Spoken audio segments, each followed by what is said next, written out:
record sessions sometimes is really hard. So the session is now currently being recorded. Like I said earlier, we would love to see your faces. So please turn on your camera, but no pressure. And then we know many of you are still taking calls from your home. So your kid, creature, pod, or housemates are all welcome in this space. And as always, have something to take notes and process your thoughts. Today, as we start this session, I invite you to make sure that you are listening deeply. You embrace and notice discomfort and tension.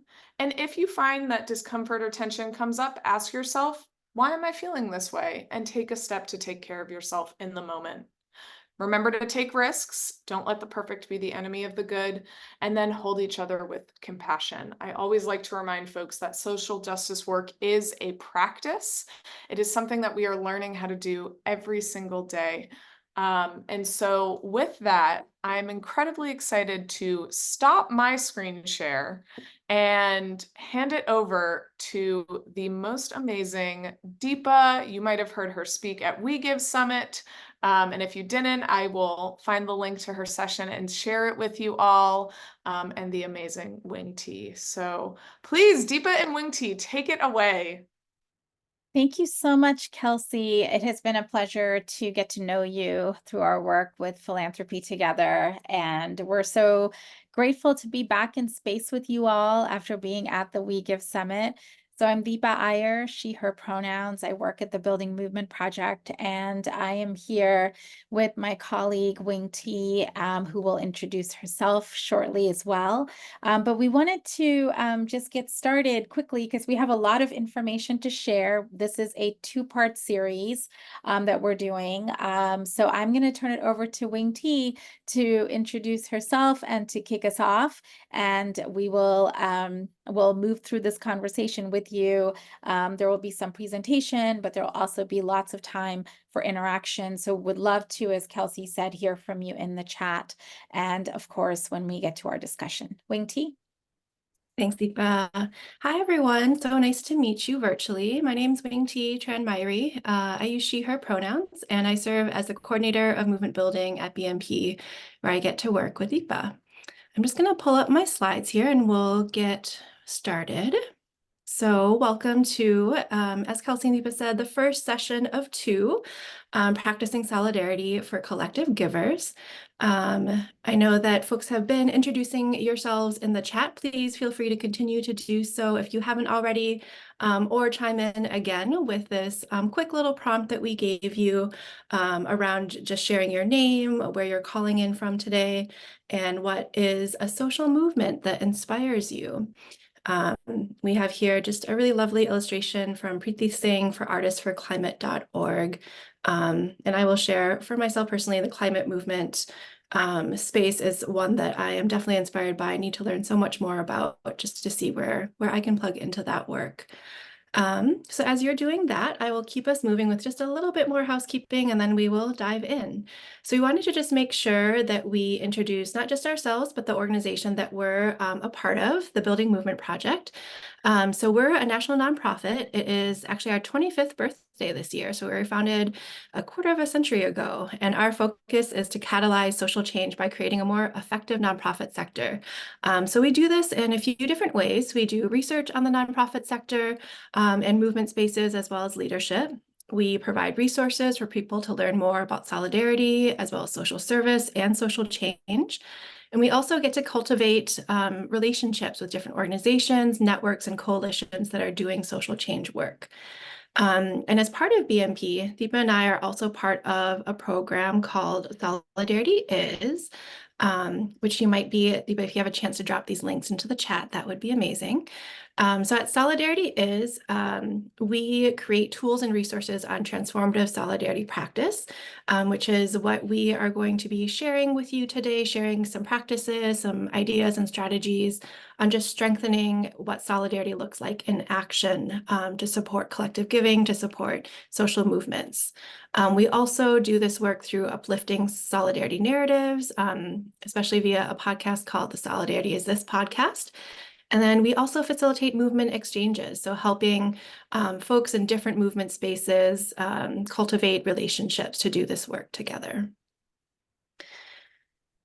So to tell you a little bit of what to expect in this two-part series, so today and then in late July, by the end of the series, we're hoping that you'll come away with a deeper understanding of the characteristics of social movements. You'll receive an introduction to a transformative solidarity framework and lots of resources to take with you. We're going to have a lot of space to share what we know with each other. We're not here as experts in this space, but really just facilitators to share some more tools for your toolbox around what transformative solidarity practices can mean in the context of collective giving. And then we'll also offer some different approaches to overcome the barriers that often come when it comes to supporting social movements. And then again, just lots of resources and ideas to take with you to continue doing the work that you're already doing in your communities. I'd also like to share, before I hand it over to Deepa, a few of the community invitations that we often use in our work at BMP. I won't read all of these out loud because I actually think they are in really good synergy with the ones that Kelsey shared a few slides ago, but I will just highlight this question, the second one, this question of what if and making space for abundance. As a practice, right? As a practice of hope that we can have abundance, that we do have abundance. And that is something that will guide us in this work, even as we know that the systems we're in won't change overnight, that we're still practicing hope and practicing supporting each other in this work, sharing our tools, sharing our wisdom. So with that, I am going to pass it over to Deepa to dig into our session today. Thank you so much, Wing T, for grounding us and for setting space. And what we want to do now is to start on the first part of the two-part series, which is characteristics of social movements. And clearly all of you know about social movements, really appreciated learning about your interests in the chat. But we always feel like it's a good idea to get clear on some of the language and some of the preconceptions that folks might have about social movements. So we, as Wing T mentioned, do this work in collaboration with movement partners and have been doing so for many, many years. So this is really the result of what so many folks are observing about the shifting characteristics of social movements. So very quickly, a social movement is often defined as a set of actions that are both collective, but also organized and coordinated. And they include a number of people and organizations that have shared beliefs and that want to create some level of systems change. They want to disrupt power systems, inequitable power, and they do so using diverse strategies that can bring about social, political, economic, or cultural change, to name just a few. And so we wanted to talk through a little bit more about these social movements on the next slide, and subsequent ones. We'll talk about the characteristics of social movements. And these are just a few. There are so many others, but in the time that we have, we want to impress upon all of us the fact that social movements share vision, that they use a lot of diverse strategies, that they thrive when they're doing collective work, that oftentimes they're not going to be linear, and they include not just one charismatic leader now, but multiple spokespersons, and of course, masses of people are participating in different parts of the world. So on to the next slide. Movements share a collective vision. So what we often mean by this is that usually social movements have some core values, and they're talking about what can happen in the future if their movement is successful. So it's always important to identify what that thread is in terms of the collective vision. And it's not as though the vision is going to be clear from day one. It often evolves because that is the nature of the fluidity of social movements. On the next slide, so sometimes people have this assumption that social movements should be doing the same thing, or they don't understand how they are aligned. But the fact is that most social movements are actually using different strategies in order to get to that collective vision. So we may see visible protests, but we might also be seeing advocacy and inside-outside strategy.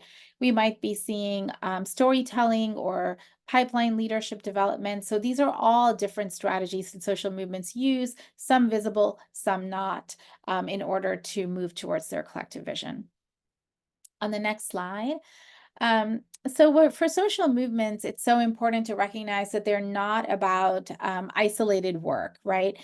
Social movements thrive when they are part of big ecosystems. And what I mean by that is that you'll see, for example, lots of different organizations playing different roles in a big ecosystem in order to move a policy or a campaign forward.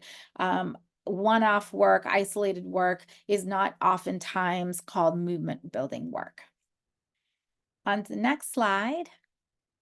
As I mentioned earlier, sometimes we have gotten used to this sense that there has to be a charismatic leader when it comes to a social movement, but really movements have shifted so much. And right now what we're seeing is, as Eller Baker used to say, this leaderful society where you have multiple leaders, multiple spokespersons around the globe at times, using different forms of mediums to communicate their message. And of course, they're drawing masses of people, not just on the streets, but also digitally in different sectors, as storytellers, as experimenters. So people are playing different roles in order to align with the movement. And finally, and I think this is one of the most difficult ways in which people experience social movements, and this happens regularly in the funding space. The bottom line really of social movements is that they're not linear. So they're not going to have sort of this, we're going to get to this goal, and we're going to do these 4 things in order to get there. We're going to include X many people. So they don't necessarily have these kind of deliverables that funders or philanthropy might expect or want movements to do. The fact is that movements are always responding to context. So that's the political context. That could be something happening in community. And so they're not going to be linear. Sometimes they will course correct. Sometimes they will stop a narrative altogether to pick up a new one. Movements are very nimble, flexible, and adaptive and discerning. So from the outside, sometimes it seems that movements might be in conflict with each other or they're not coordinated, but really that is the growing pains of a movement as it actually understands the scope of what it's doing and how to include more people.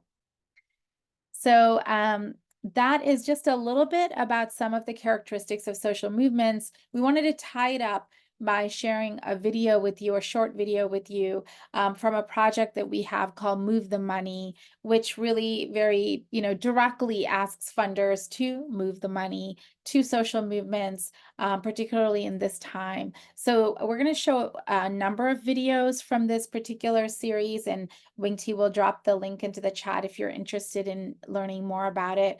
But this particular one is about how movement leaders think about social movements. So I'll turn it over to you, Wing T, to get us going on that.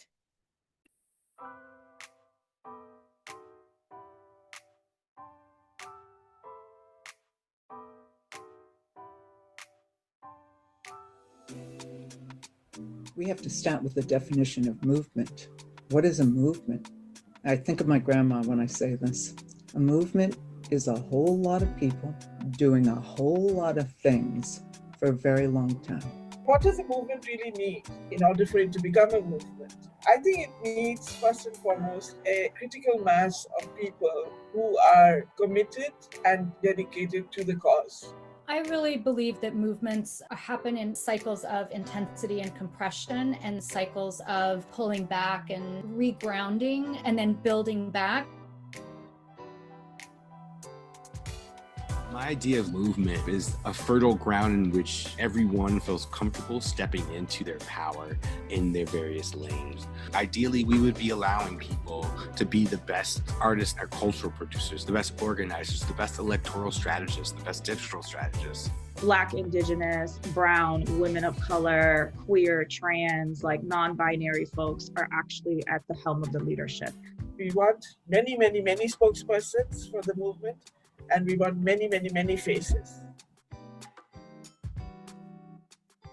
Any major transformational change in Indian country is totally woven into a struggle for a deeper, more democratic political system and a deeply democratic economic system.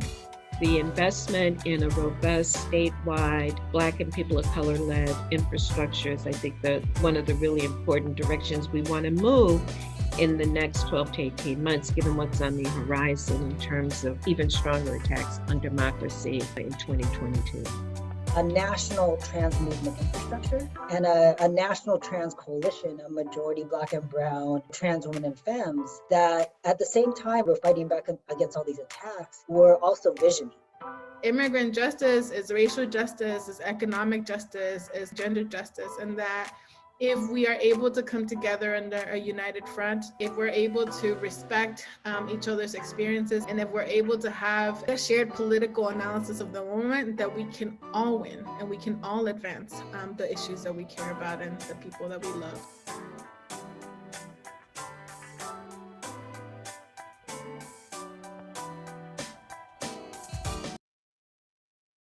Thank you so much, Wing T. So hope that kind of pulled some of it together. I wanted to pause for a moment just to see if folks had any questions or if anything was coming up for you as we started laying the groundwork of understanding what social movements are, what their characteristics are. So just wanted to take a moment to pause and check in with you all. So either a reaction or a question. And you can feel free to do it in the chat or you can raise your hand.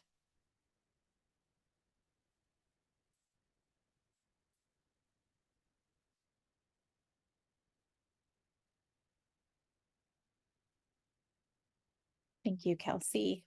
I'm glad you loved that video. Yeah, Sarah, yeah, go ahead. It's funny how many times we talk about things without understanding exactly what are the elements of whatever we're talking about. So it was very useful to watch the video and to actually, hear, right? It's like, okay, it's a large number of people for a long time. So it's like, okay, you start like defining in your head different things that are social movements. Yeah, and also because I think sometimes folks kind of get confused between social movements versus organizing, grassroots building, and really wanting to make it clear that it's all of those strategies that make a movement, but it has to include, as you said, the masses of people. Carmen, do you have a question or an observation? Feel free.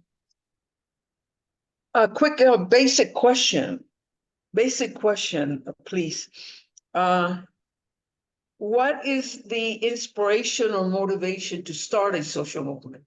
Why are they started? Yeah, that's a great question. So oftentimes social movements begin because there is some deep societal injustice and the movement is required to correct it, right? So we can see that in so many different movements that have happened historically. Like if we look back at the racial justice or civil rights movement, for example, that is, something that started because of obviously the ways in which anti-Black racism showed up and continues to show up in our society. So it's usually to rectify or to address some form of injustice through systems change. Thank you. Okay, and thank you, Shaheen, in the chat about noting the expansion and compression and fluidity of movements. Yeah. And I think once we recognize these characteristics, we can see them reflected in different movements that we're either party to, participating in, or hearing about in the news, etc. All right. So I think we'll go back to our shared our deck. And now that we have sort of a basic level setting around social movements and understanding their multi-dimensionality, we want to talk about philanthropy and how philanthropy typically resources social movements. So there are times when philanthropy is really, really on it, in terms of supporting and investing in social movements. But unfortunately, what we often hear from movement leaders and from our own observations and research is that it is an uneven contribution, and it's an uneven investment. Sometimes it is late and delayed, and sometimes it doesn't happen either. So usually what we see in terms of philanthropy, and this is organized philanthropy, is that investments in movement work tend to be very incremental. So they're about, rapid response, but not long-term community building, for example, or they're siloed. So philanthropy will oftentimes support one or two big organizations, but not the ecosystem at large. And Jennifer, I see your note in the chat about that, the ecosystem. For a movement to be successful, all parts of its ecosystem need to be lifted up. But oftentimes the funding will go to kind of the main organization, and that's it. Other times, we notice that philanthropy leaves out local or grassroots organizations, which are so critical for movement building, for grassroots base building, and including all those masses of people, because they're funding at the national level alone. Sometimes philanthropy is loath to support social movements because it's seen as a, quote, risky investment. It's seen as too political. It's seen as being disruptive, right? And so we want to really push back on some of those perceptions, because it is oftentimes disruption that leads to that systems change that we need to see in society. And it is not a risky proposition to invest in social movements. Sometimes philanthropy will set goals and timelines on social movements to say, for example, well, this big push to get immigration reform passed has to happen in the next 3 years, right? And as we said earlier, social movements don't work on those funding cycles. They have to be long-term in order for change to occur. And other times, philanthropy can actually engage in what is often called movement capture, which means that they will dictate what the goals should be, what the priorities should be of a social movement, rather than listening to and following the lead of affected community members who should be centered. We're dropping a link into the chat about movement capture, an article about it that has helped us to understand that concept very well. And then finally, there's often this sense where philanthropy is not ready to support a social movement. So what they do is to continually bring in folks from the movement to educate funders, which can sometimes be extractive if it keeps happening over and over again in terms of asking for information, history, or to explain the social movement without any sort of payment or funding at all. So those are just some examples of what we've heard and what we have observed and researched when it comes to philanthropy and social movements.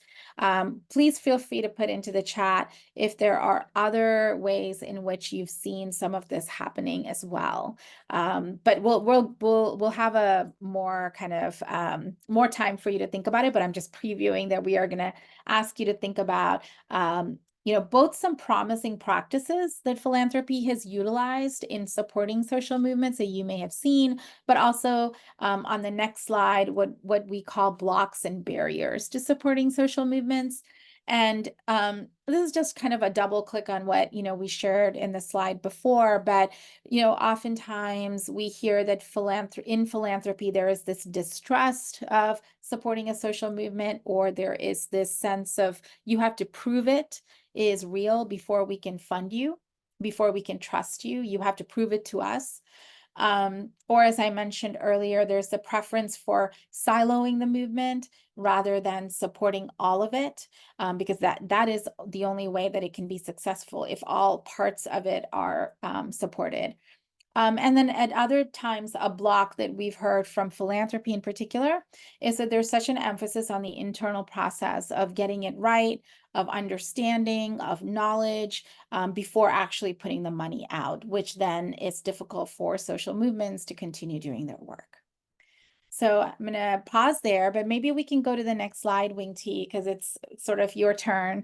We wanted to hear from you in terms of both either the blocks or barriers that I had shared, because I think some of you are putting that into the chat as well. or some promising practices in terms of supporting social movements. So we'll give you a couple of minutes to see if you have some thoughts on blocks and barriers or promising practices. And please feel free to put those in the chat or to raise your hand. So just give you a minute to think through it.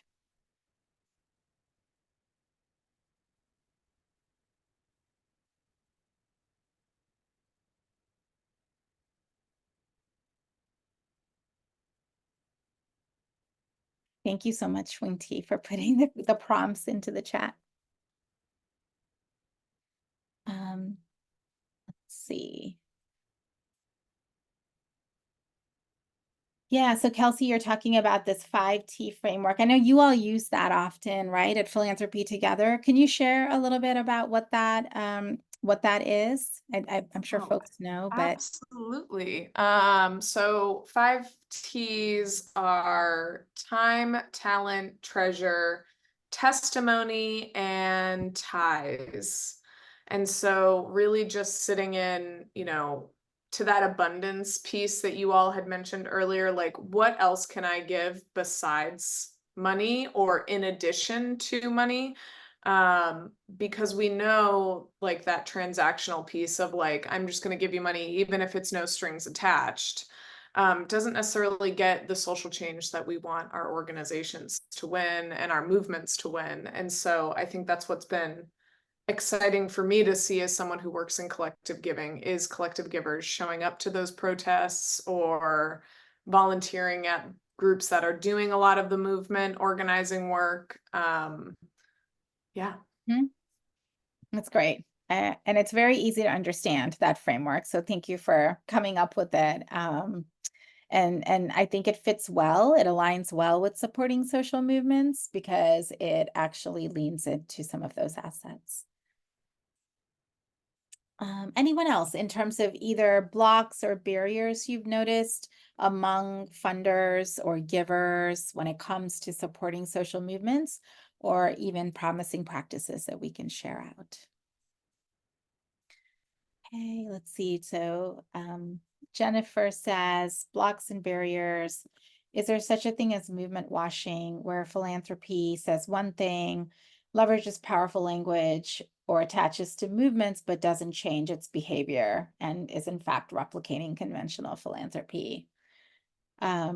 Yeah, I would love to hear from others, who might have something to say about this, but this definitely resonates with a lot of what we heard when we were putting together that program, Move the Money, that we heard from movement leaders, and they were saying the same thing. So for example, even when you look at, say, the movement for Black Lives and the 2020 uprisings, right, where there was, it felt like philanthropy was speaking in one voice, talking about the importance of supporting Black-led organizing. What we've seen 4 years since, and we actually have a report that our colleagues at BMP just wrote and put out on this, is that there's been a retrenchment and a pullback from that statement, that commitment to supporting Black-led organizing and organizations. So I think that speaks to, that's just one example of how it's kind of back to business as usual, even though there was a lot of language, a lot of virtue signaling during that time. Let's see, Kimberly is talking about fear as a block or barrier, fear of the movement changing focus, message, priorities, and it no longer aligns with the values of funders. Yeah. Kimberly, do you want to share a little bit more about that? Not to put you on the spot, and you don't have to, but anything that you've seen, an example of this, perhaps? Sure.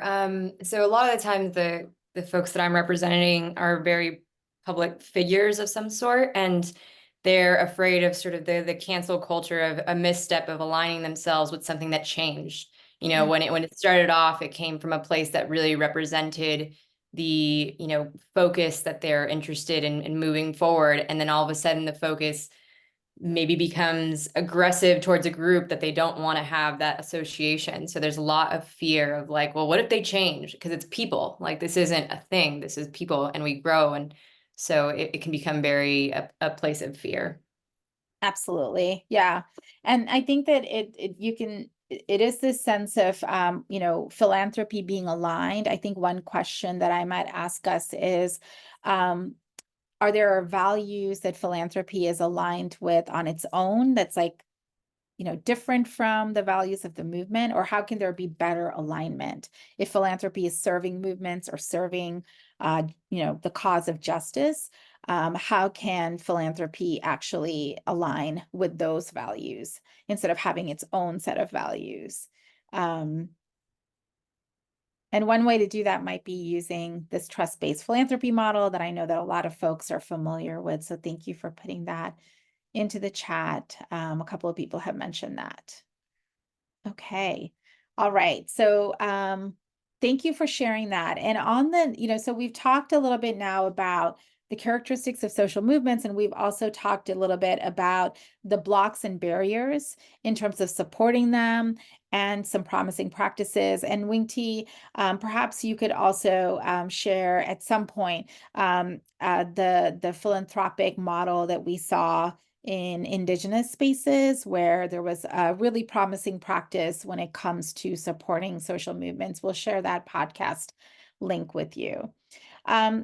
So the other part of this conversation that we want to have with you is the importance of having a solidarity lens when it comes to supporting social movements, because social movements are really about connections. And so we want to move to talking a little bit about solidarity. And I'm going to turn it over to Wing T to set this up. But we're also going to offer another framework that is just like we talked about with social movements, that will help us to have the same language and speak in the same way when it comes to level setting around solidarity. So we'll talk about some of the principles of transformative solidarity, and we'll put it in the context of social movements and supporting them through funding. So Wing T, we'll turn it over to you. Awesome. Thank you for setting that up. Yeah, so like Deepa said, we want to shift to examining what solidarity might look like in terms of collective giving and supporting social movements. And with this slide, we just wanted to pause here to really acknowledge that solidarity is a principle and a practice that goes back for generations, right? It's a guiding principle and value throughout movements here in the US and beyond. And throughout history, we know from what we've studied, from what we've read from elders and ancestors that have gone before us, that solidarity is really part of the Black radical tradition. It's part of Indigenous sovereignty movements. And we've learned that there are a lot of common threads that characterize solidarity practice. So we'll dig into that a bit more shortly when we introduce and share just this transformative solidarity practice framework with you all.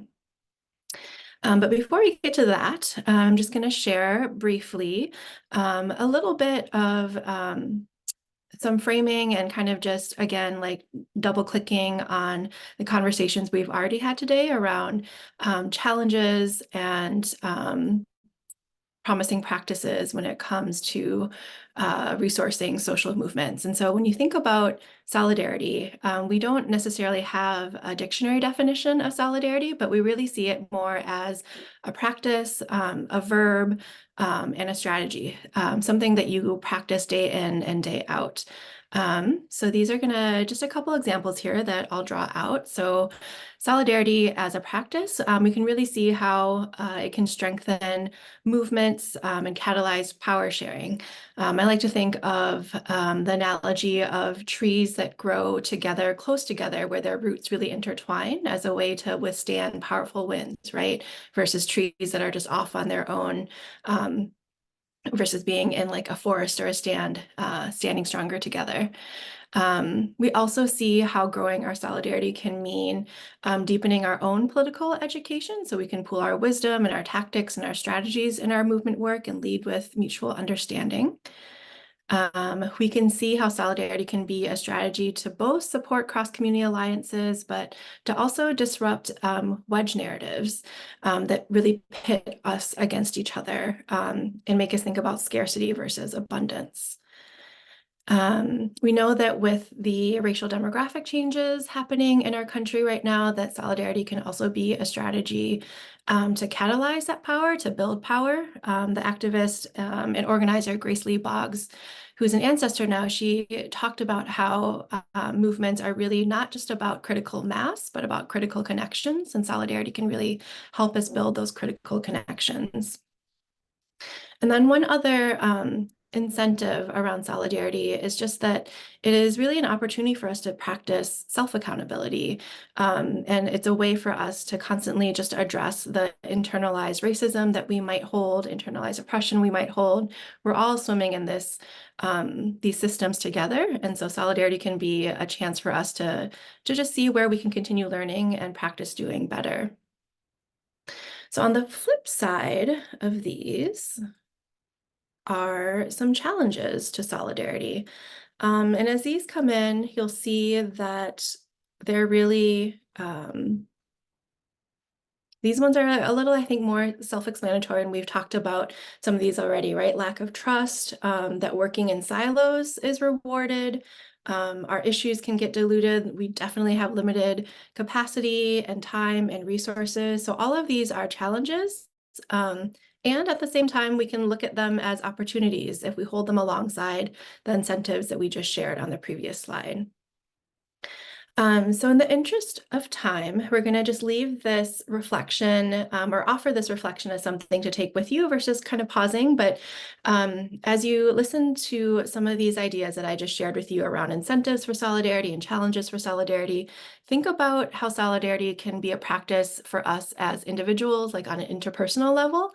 And maybe start there as you take this question with you about just reflecting on a time that you've either given solidarity or received solidarity, and what that experience was like and what was important about it, or how did that feel, right?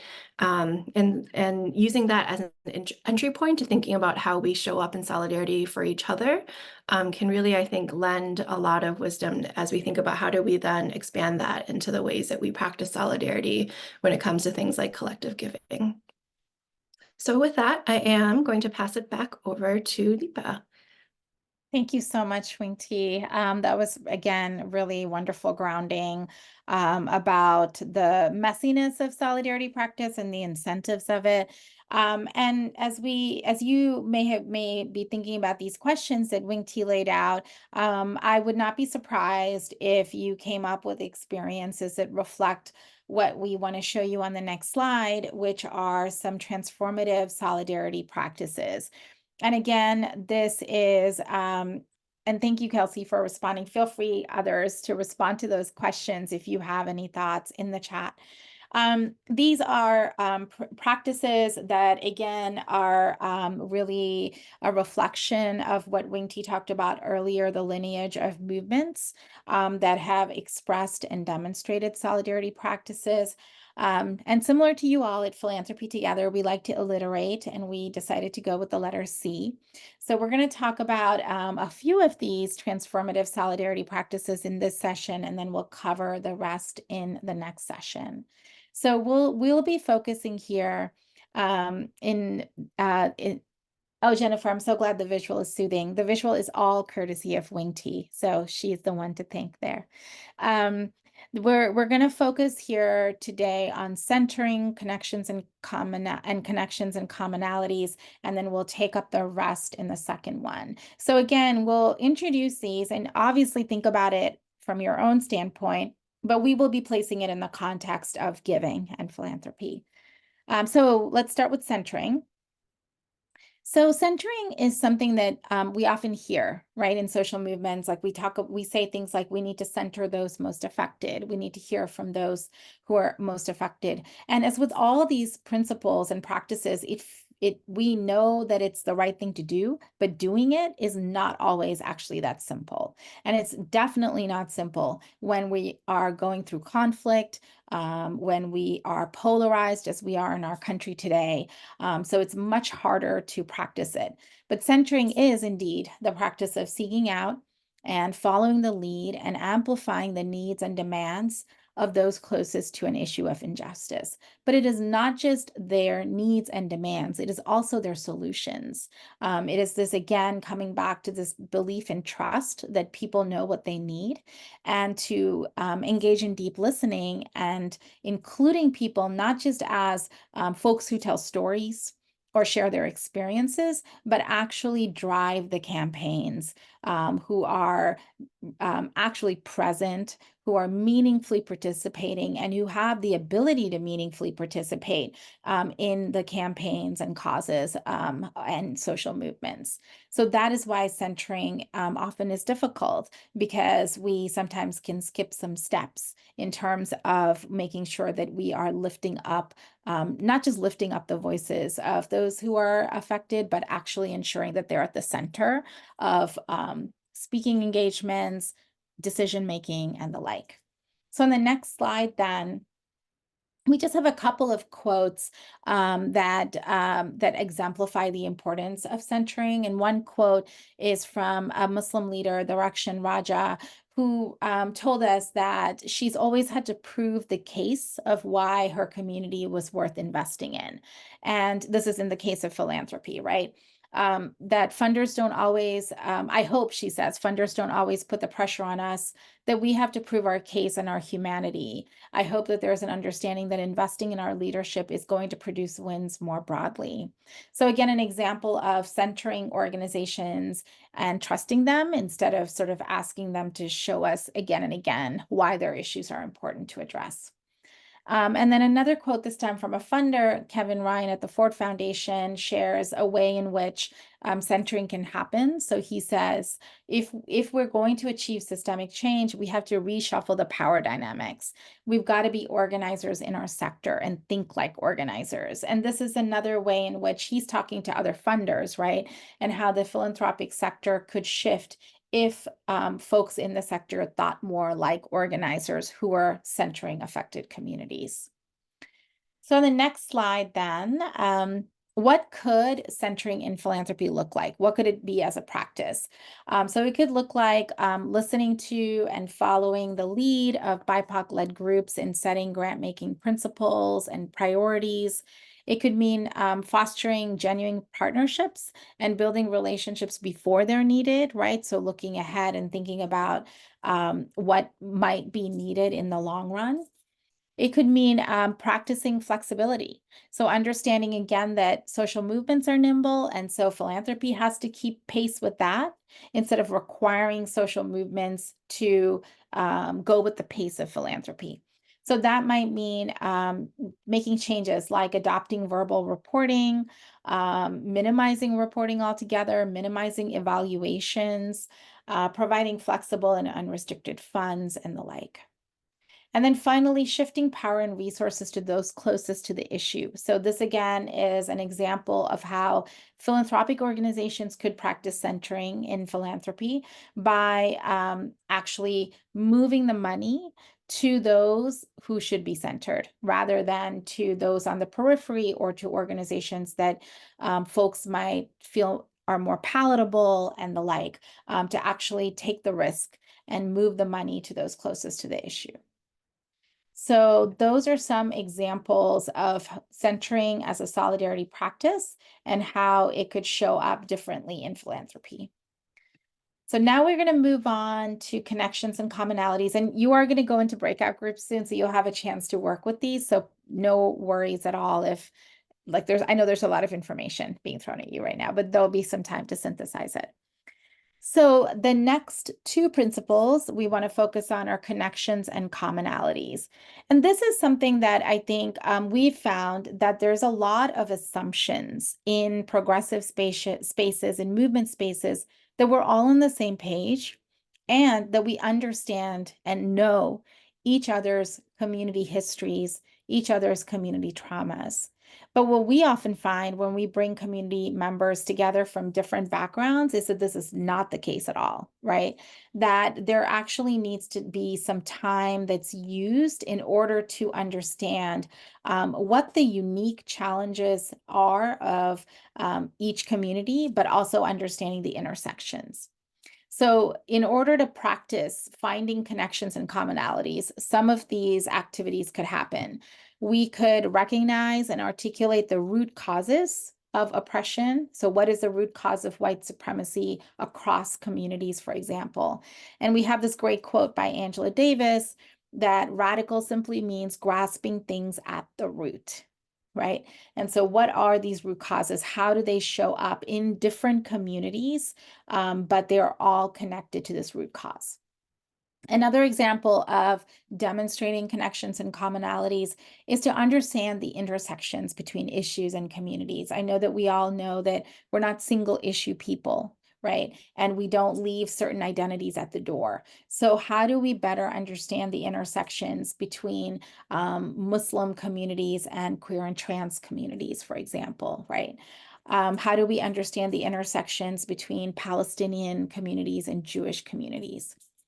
And then we want to try to also weave through lines between movements. That is an example of engaging in connections and commonalities. So how are we understanding different movements through similar through lines of what they're trying to achieve, what root causes they're hoping to change, what systems change they want to bring about? And lastly, from a very, a space of humanity, what are our shared values and hopes across communities? So these are all examples of ways in which we can engage in the principle of identifying connections and commonalities.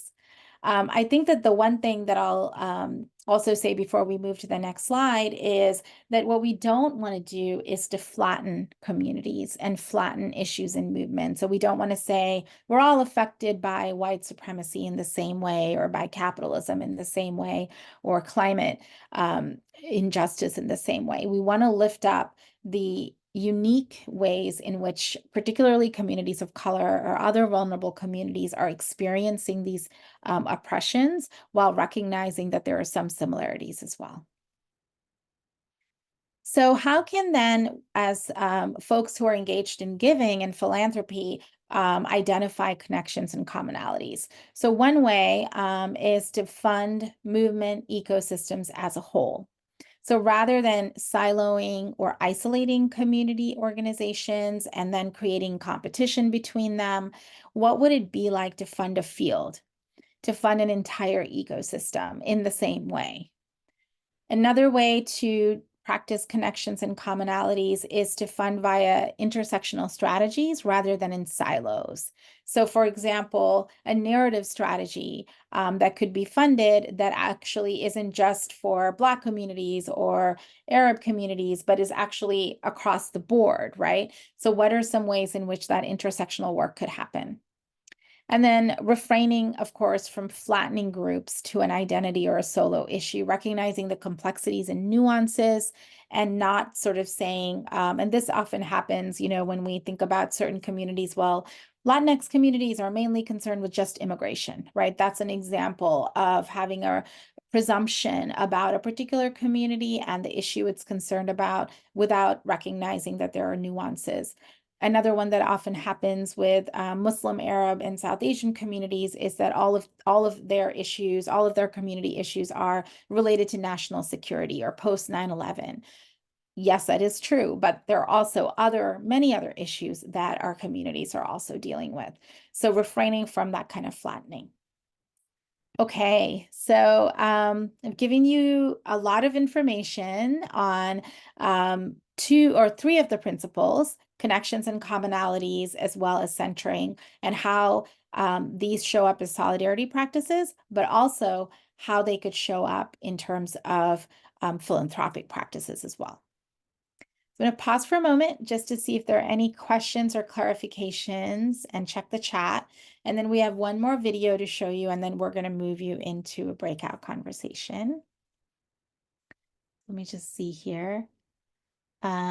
Solidarity reminds me that everyone and everything are all interconnected globally, and so are our challenges, solutions, and impact. Thank you so much, Guff.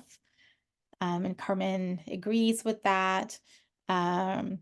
And Carmen, you're identifying that a root cause of our social crises is the separation from each other and the universe. And yes, please share the website too.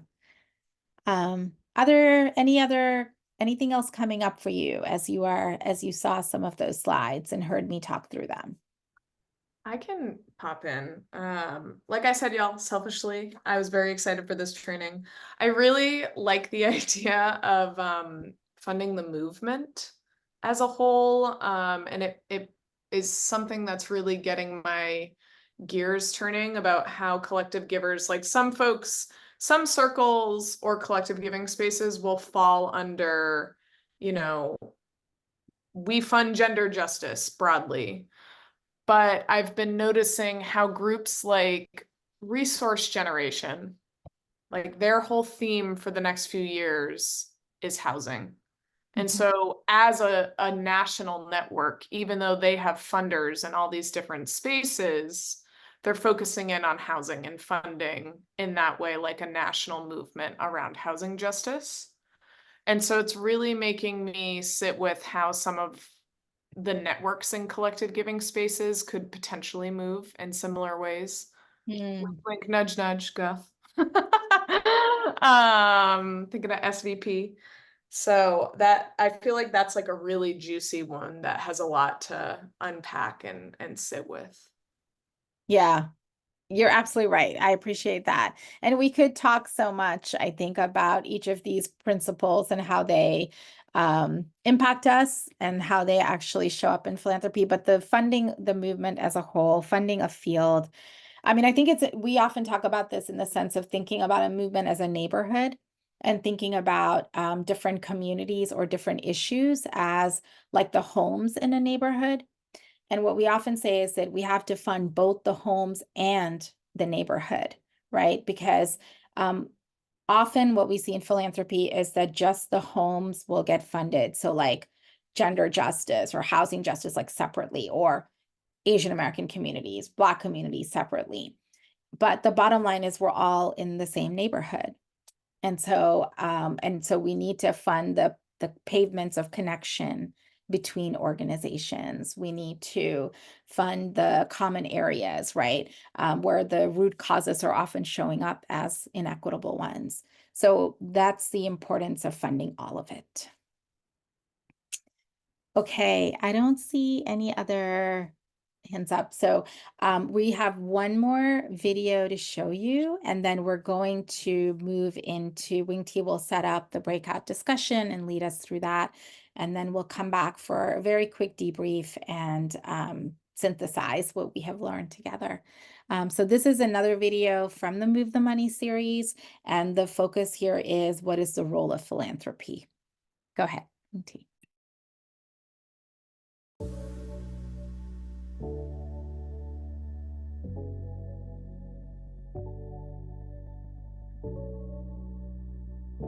Our role is really to unlock as many resources as we can for progressive, radical organizing, intersectional organizing, and power building work. A lot of times when we talk about risk in philanthropy, what we really mean is control.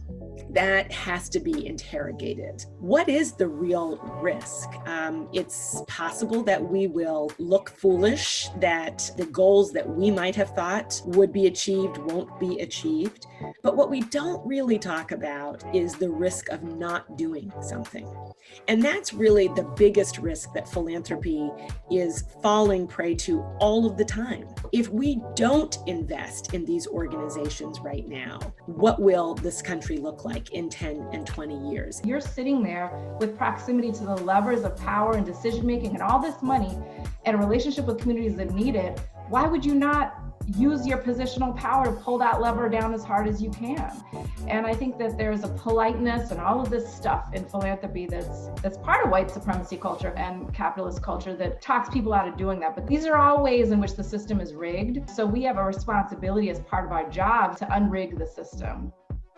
It's hard to actually imagine a situation in which a strategy would be successful for people who are most impacted by whatever injustice you're trying to solve. Like if that strategy came out of a foundation, like that's just really hard for me to imagine, even though that is like, I think what the operating assumption is. We support the vision you have as leaders in this movement, and we trust that you know how to spend that money, we're not going to tell you that it should be this for this particular project, for this particular campaign, because you know what those campaigns are and what campaigns require what kind of money and what kind of timeline, and that those timelines could change. Because we talk to other grant makers all day, we have a sense of what they're interested in and how they listen, and so we can pitch the work that we're raising money for in different ways. It's part of our self-evaluation. How much work have you done in addition to your grant maker role to help your grantees, to help the field? There's got to be acknowledgement that if we're going to achieve systemic change, we've got to reshuffle the power dynamics. We've got to be organizers in our sector and think like organizers to really try to beef up the resources that are available. Just like there is institutionalized racism within philanthropy, there is actually anti-Muslim bigotry that has been sort of foundational within the philanthropy system and many other systems. So part of the work that we do is having those conversations. We actually brought in another grantee partner, the Muslim Anti-Racism Collaborative, to do an anti-Muslim bias and anti-racism bias within philanthropy training to really understand kind of how anti-Black and anti-Muslim racism are intertwined and how that actually shows up within institutional philanthropy. I think a lot of folks in philanthropy think that the job is to stand on high and sprinkle resources down. If we are collectively building a beloved community, then we have to be in relationship with each other. Too often, what philanthropy does is create distance. And what we need to be doing is actually thinking about how we come together more closely. If you think about the things that have always changed the world, and you just look out your window and see like what is happening at this very moment in time in our country's history and the world's history, it is movements that have done that, and flipping it that it is actually risky to not fund movement building.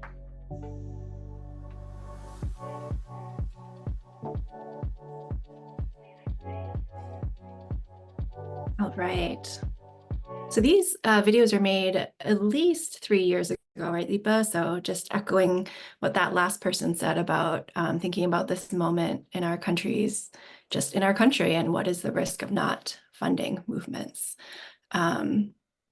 So I'm answering my own question of what came up for me as I watched that short video for the nth time. But that is one of the questions we would like you to start with in your breakout groups in a moment. We'd also love it if you could just continue this conversation around challenges that you faced in practicing solidarity and collective giving. And then we heard a few of the folks in this last video talk about the importance of influencing your peers in the space. So what efforts should be or could be made, already are being made to influence peers when it comes to collective giving? I know Kelsey's going to help me manage the breakout rooms, and I'm going to put these questions into the chat so that you have them with you when you go into your rooms. And when you come back in about 12, 13 minutes or so, we'll have a debrief as a large group. So please, if you have a notebook ready or a notepad on your computer to take some notes, and we'll check in with each of the rooms and just see what highlights came out of your conversation. So unless there's any questions, Kelsey, if you could help with the breakouts and bring folks back at 1:45, that would be amazing. All right, y'all. Okay, so I have a few of you in groups. Just give me 1 second to move one person so the rooms are a little bit more even. Okay, and with that, get ready, y'all. I'll be sweeping you into your rooms now. Thanks, Kelsey. Okay, so y'all should be seeing your little thing. Hello, everyone. Hello, sorry if we pulled y'all. For some reason, Zoom is no longer giving me the option to like have it be a few seconds before it pulls you. So I think it just immediately jerked all of you out of the rooms. So I'm really sorry for that, if that was your experience.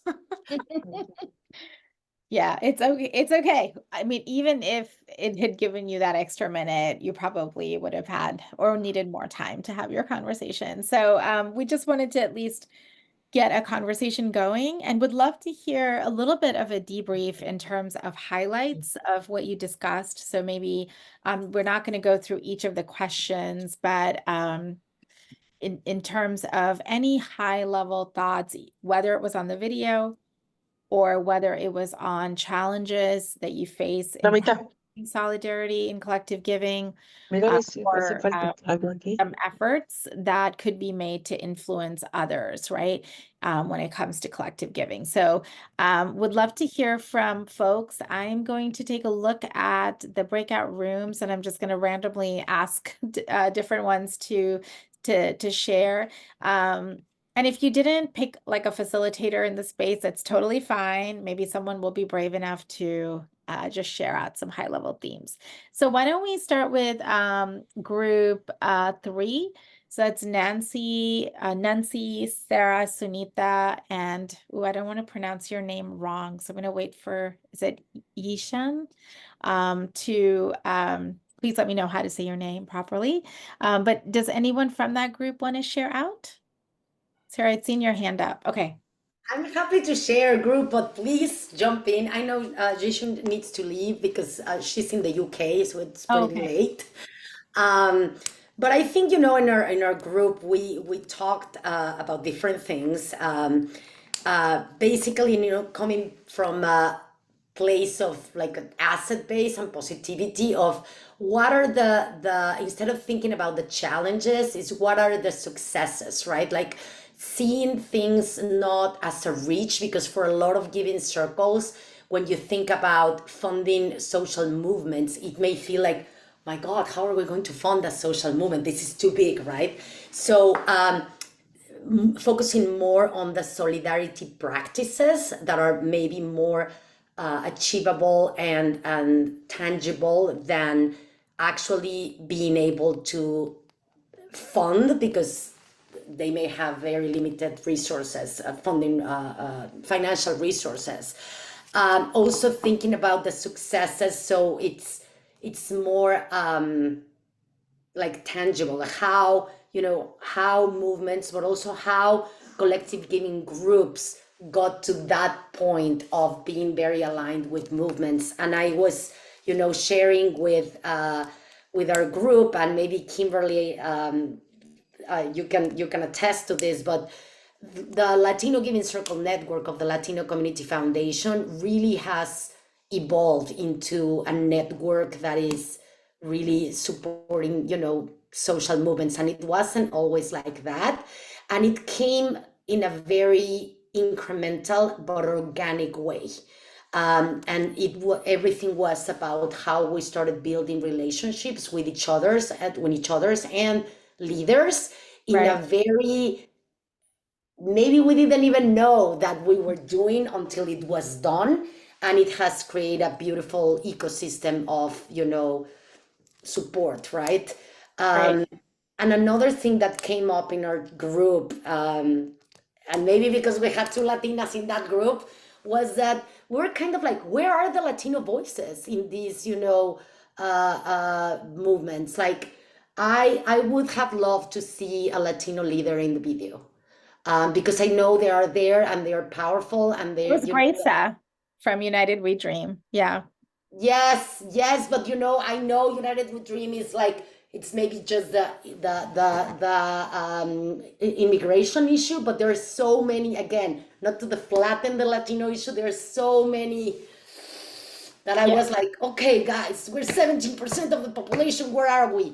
And it's both sides, right? Like Nancy and I were saying, like, is it us that we're not showing up to the table and to raise our voices, or, anyway, I'm going to tangent. Thank you for sharing, and also that example of the giving circle. Let's hear from group 2. So it's Cynthia, Guff, and Jennifer. Would anyone like to share some high-level observations about any of those 3 prompts?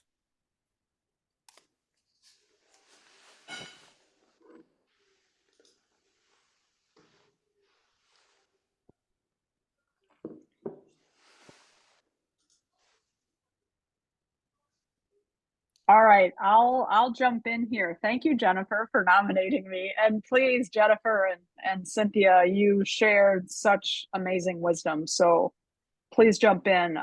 There were two main themes that we really kind of dug into that resonated with us in the videos. One of them was talking about the risk of not doing something. And what that means, and asking, am I living a riskless life? And if I'm living a riskless life, can I be a little less riskless? And just like Sarah mentioned, just, you can do things incrementally and organically until it bubbles up into something really big. And then we also appreciated the concept of beloved community, and that if we come back and center what that means, and that it's built in relationship, that's something like, Sarah, I really appreciated you mentioning that, hey, let's look at this more in an abundance way. And I was actually describing, oh wow, I'm not sure that the organization I'm part of is really funding movements. It seems like we're really not that big in Minneapolis, St. Paul, Minnesota. And I really appreciated you reminding us that, hey, if we are practicing these solidarity actions, that we're building towards that, and we can be part of this continuum.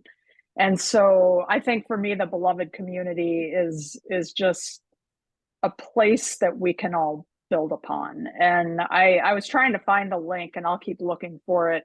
There's an article that it reminded me of. A beloved community is made and broken in relationship. And it's an article that I'll circle back to every now and again, just to kind of, okay, how am I doing here? Right. Was my impact aligned with my intent? And so just kind of challenging me, and also challenging the organization that I'm part of, that, hey, right, these are things we're doing and we feel like we're building towards this, but let's always, I think it was Jennifer, maybe it was Cynthia, just reminded us to always ask, is there any unintended harm that we're also doing as we're working towards solidarity with community? And Jennifer and Cynthia, please jump in and add more. Thank you. And I think the link might be in the chat now too. So thank you so much for those observations as well.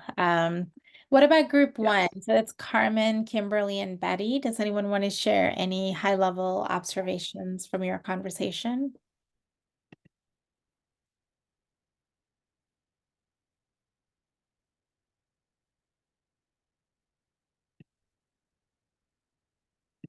I'll jump in for a little. Oh no, go for it, Carmen. Go. No.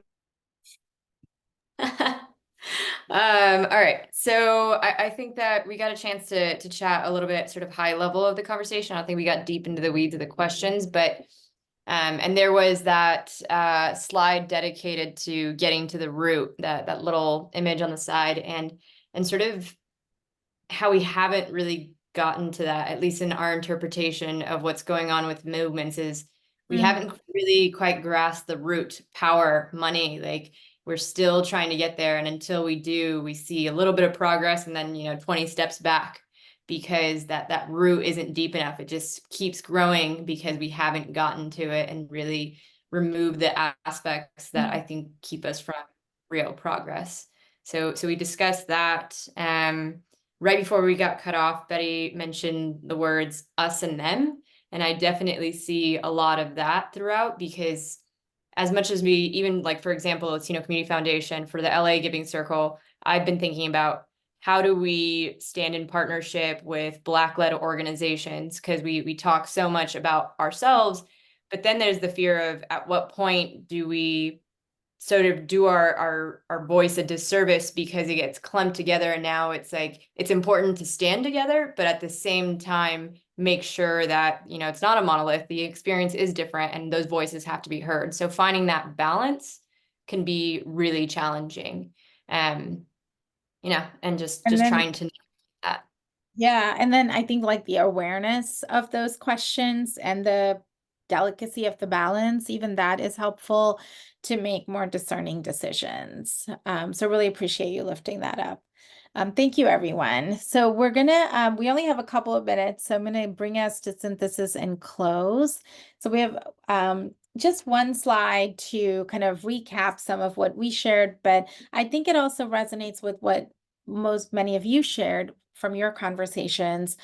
So supporting social movements through a solidarity lens includes, again, that emphasis on funding the movement beyond funding just organizations, and asking ourselves, are we doing that?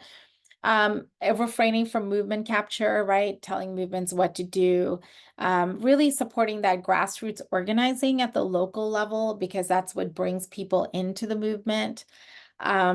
Checking assumptions about linearity, coordination, or cohesiveness of movements, and providing support to address conflict. I think this is really important. We didn't talk about this as much, but sometimes movements, because as someone else said here, they're made of people, have conflicts, and there are lots of disagreements, et cetera, around strategy. So providing support to address conflict through facilitators or healing.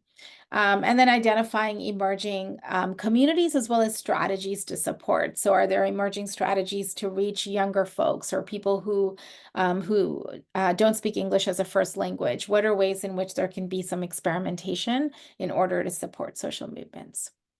So with that, we talked about the characteristics of social movements, we talked about solidarity principles, and we centered all of that within the realm of philanthropy and giving. And hopefully you have a lot of information that you can take back with you and sit with. I'm going to turn it over to Wing T to share what to expect in the next session and to close us out. Awesome. Yes, thank you. So next time, in about a month and a half, we'll be looking at the other C's on our transformative solidarity framework. So collaboration, co-conspiratorship, and capacity building in terms of collective giving. I'm going to explore this question about how we can better navigate our positional power to support social movements.